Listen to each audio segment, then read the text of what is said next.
Hello, ladies and gentlemen. Welcome, welcome, welcome. So, I wanted to do this little bit of a response video to respond to this lovely commenter, Mr. Brandon Ogden. He's got 38 subs. Go drop him a sub. Just be nice.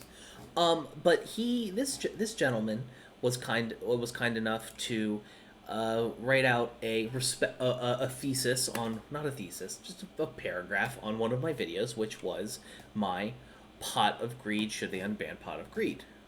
And I wanted to actually take a little bit of time to take his comment point by point, because there are a lot of things here and a lot of points, and I feel like addressing it down point by point I think would be a bit better. So, the first thing we're going to address real quick is the following.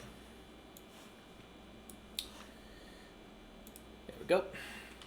He says, I'm going to say that Pot of Greed should come off the ban list and be limited to 1, because that's how Change of Heart was limited to 1. So, for those who aren't aware, Change of Heart was actually recently limited to 1 in the TCG. Now, Change of Heart, for those who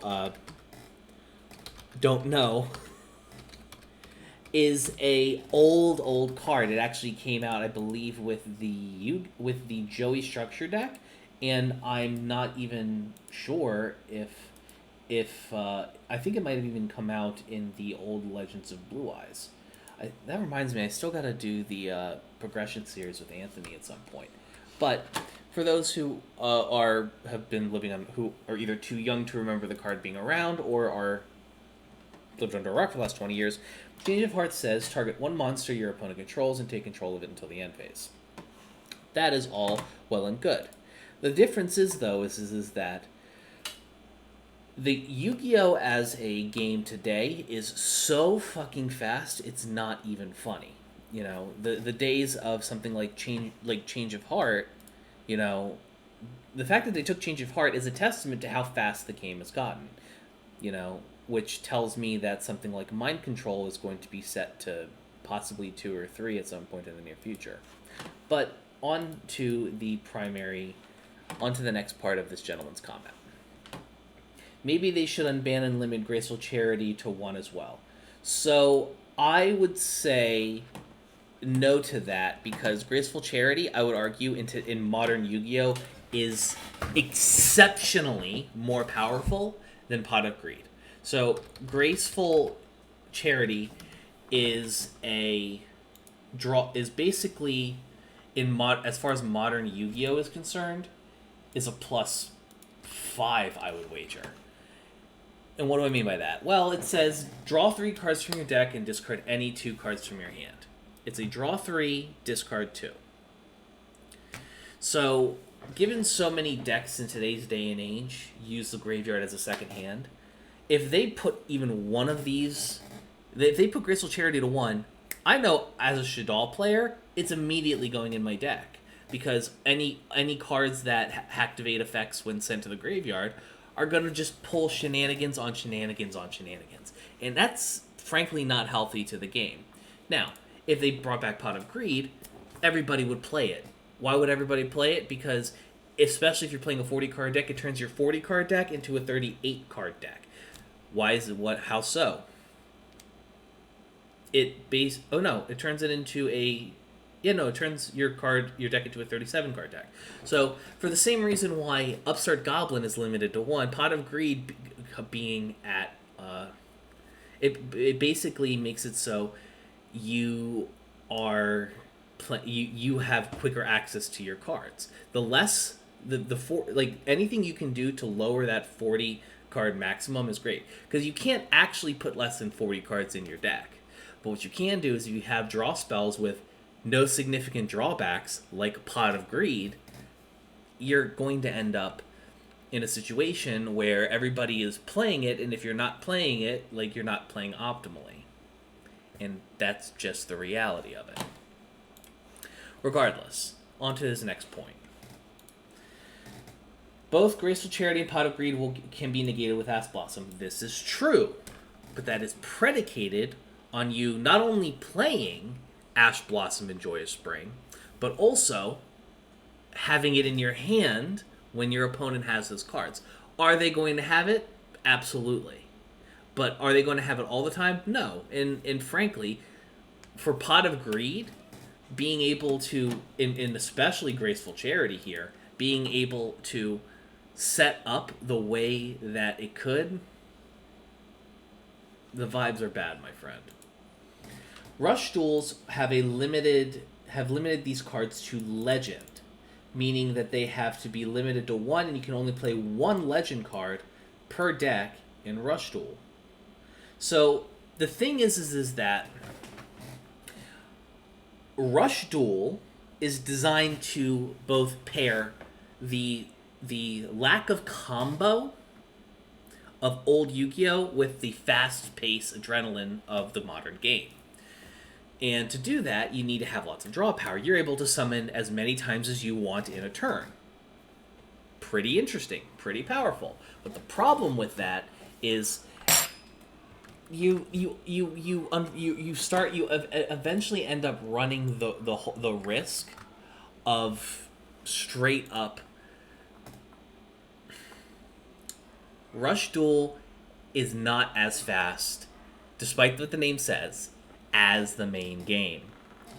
You don't benefit as much from a free plus one as you would in Rush Duel, when all the effect monsters in Rush Duel are and still are ass.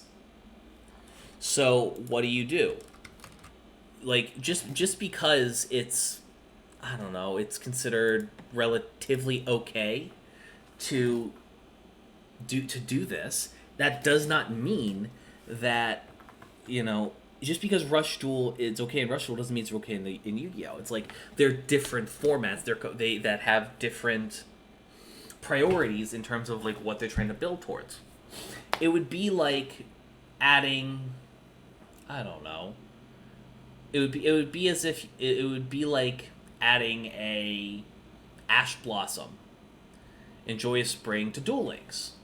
Like, Duel Links is fast, don't get me wrong, but the ceiling is nowhere near as high as it is in the TCG. And Rush Duel is significantly below Duel Links.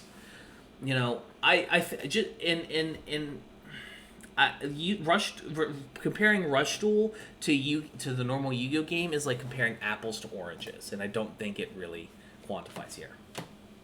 So if Konami limits both Pot of Green and Charity, why not? Konami will limit these cards in the OCG and TCG as well. I kind of support that because these cards will bring nostalgia to new and old players. Now, I remember DZIF and a couple in MBT were talking about this as well.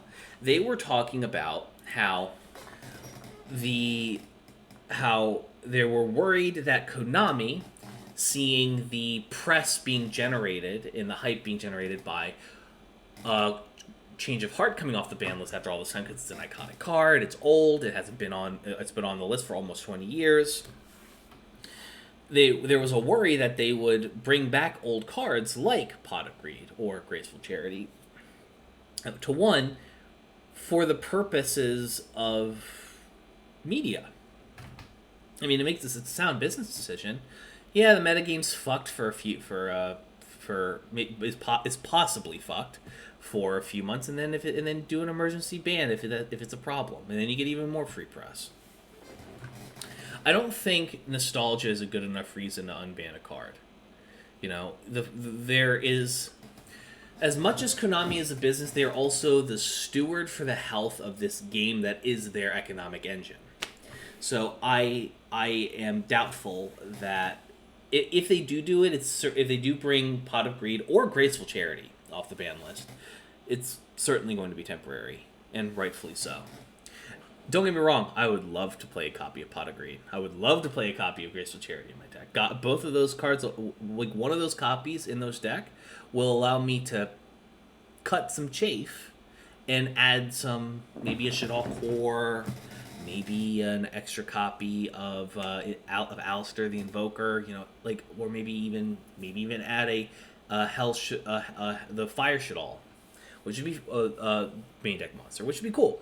But I'm not willing to go against a Sword Soul player or a Dino player, or a a Dragon Link player that is able to have that, and I don't have the out in hand. It's card advantage is way too important in Yu-Gi-Oh for us to be flippant with unbanning cards like Graceful Charity and Pot of Greed. But Mr. Brandon, thank you so much for this prompt. I really appreciate it. And I would actually be in again for those who are watching. This is the Mr. Brandon's YouTube channel in question. Please consider dropping him a subscribe. And as for everybody else, I would love to hear your opinions in the comments down below. Am I off base? Do you think that Pot of Greed and Graceful Charity should be unbanned? Let me know. Regardless, thank you guys so much for watching. I will be live this Monday playing Master Duel once I spend the weekend getting Tales of Tribute out of my system. Regardless, a big thanks to my patrons: Reed Savage, Mike Nicely, PT Sean, American Autopsy, Anthony J. Lopez, and the love of my life, Mano Favuzi. Thank you guys so much for watching, and I will see you guys next time.